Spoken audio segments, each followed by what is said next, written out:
며칠 전 대전의 한 대학병원에서 19살의 대학생이 마취를 받고 무릎 연골 수술을 받은 뒤 당일 저녁 세상을 떠났습니다.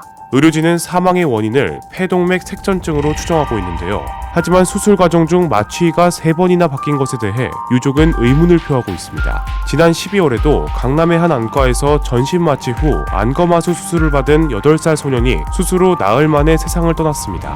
악성 고열증이 원인이라고 의료진은 입장을 밝혔습니다. 이 두 사건에 대해 사람들은 마취에 문제가 있는 거 아니냐 의견을 내기도 했습니다. 정말 마취가 두 사람의 사망과 관련이 있는지 비욘디에서 알아봤습니다. 저는 성균관 의대 삼성서울병원 마취통증학과 교수로 있는 김덕경이라고 합니다. 예.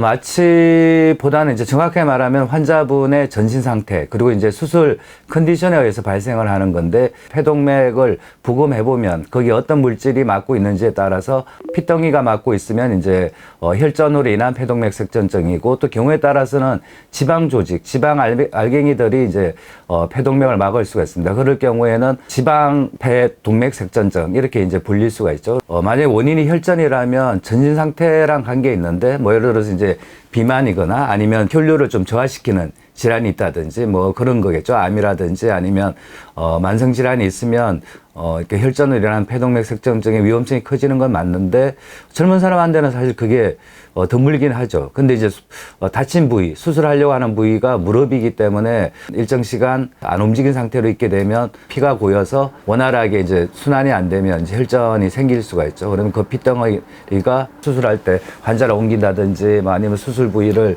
움직이게 되죠. 그러면 이제 그게 떨어져 나가서 이렇게 폐동맥에 가서 막히는 혈전으로 일어난 이제 폐동맥 색전증이 생길 수가 있죠. 그리고 지방 때문에 생기는 뭐 혈전증 같은 경우는 뭐 연령에 관계없이 사실은 언제든지 이제 수술 중에 발생이 가능합니다. 사실 이제 짧은 시간, 1시간 동안에 마취과 의사분이 3명이 바뀐 건 이제 드문 일이긴 합니다. 물론 이제 3명이 바뀌었다는 것 자체 가지고 이제 어떤 뭐 부적절했다고 보긴 힘들 것 같고, 만약 그 3명이 참여를 했다 하더라도 이제 정상적으로 인수인계가 이루어졌다 그러면 사실은 이제 뭐 전혀 문제될 게 없겠죠. 근데 짧은 시간에 많이 바뀌었고, 그리고 부적절하게 인수인계가 됐다 그러면 사실은 그게 이제 환자분 마취 위험성을 올리는 요인이 될 수 있겠죠. 악성 고열증은 쉽게 말해서 이제 전신 마취제 때문에 생기는 과민 반응이라고 생각을 하시면 될 것 같습니다. 근데 이게 발생률이 워낙 낮아요. 근데 일단 발생하게 되면 상당히 고열, 뭐 42도, 44도 이런 고열과 몸의 전신 상태가 이제 과다하게 활성화되는 그런 게 되기 때문에 즉각적인 처치를 하지 않게 되면 사실은 사망률이 아주 높기 때문에 특별한 예에 듣는 치료제가 있긴 해요. 근데 그 치료제 자체가 워낙 이제 희귀 질환이니까 그걸 모든 병원에서 다 갖춰놓고 있기가 불가능해서, 이제 서울 같은 경우도 이제 몇 개 병원 아니면 지방에도 이제 권역별로 이제 그 해당하는 약제를 비치해서 투여를 하면 적시 효과적으로 사용을 할 수가 있긴 합니다. 근데 워낙 이제 발생률이 드문 질환이라고 생각을 하시면 될 것 같습니다.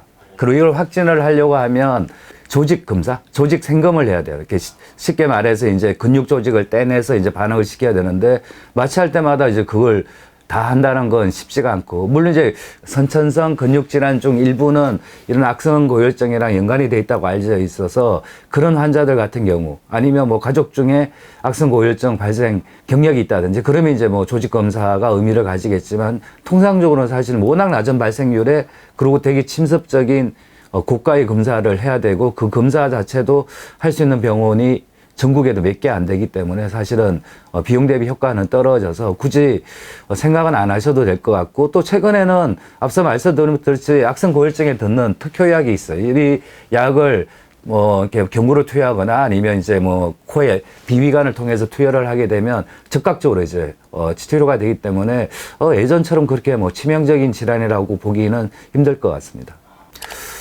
근데 이제 개인적으로 이제 권해드리고 싶은 거는, 만약에 이제 수술은 아무리 간단하고 이제 뭐, 그러더라도 이제 전신 마취는 사실 뭐 전신 마취가 짧은 전신 마취, 긴 전신 마취가 있을 수 있겠지만, 짧다고 해서 훨씬 더 안전하고 그런 게 전혀 아니기 때문에, 만약에 이제 전신 마취를 받게 되면, 단순히 이제 뭐 수술할 수 있는 설비, 시설, 뭐 경력을 가진 분, 이런 것만, 찾는 이런 것만 이제 평가하지 마시고, 이 병원이 전신 마취를 받기에 충분한 시설 설비를 갖고 있고 또 이제 경험이 있는 마취과 의사분이 계시는지 그런 거를 확인할 필요가 있겠습니다. 지금은 이제 보면 단순히 이제 안과 수술 같으면 그 해당하는 수술을 많이 하는지 아니면 뭐 그런 쪽에 안과 의사분이 얼마나 많은지 이런 것만 체크를 하게 되는데 사실 이제 전신 마취를 할 때 마취과 의사가 그 병원에 상주하는지 그리고 이제 마취기부터 시작해서 여러 가지 약제 설비가 다 있는지 이런 거를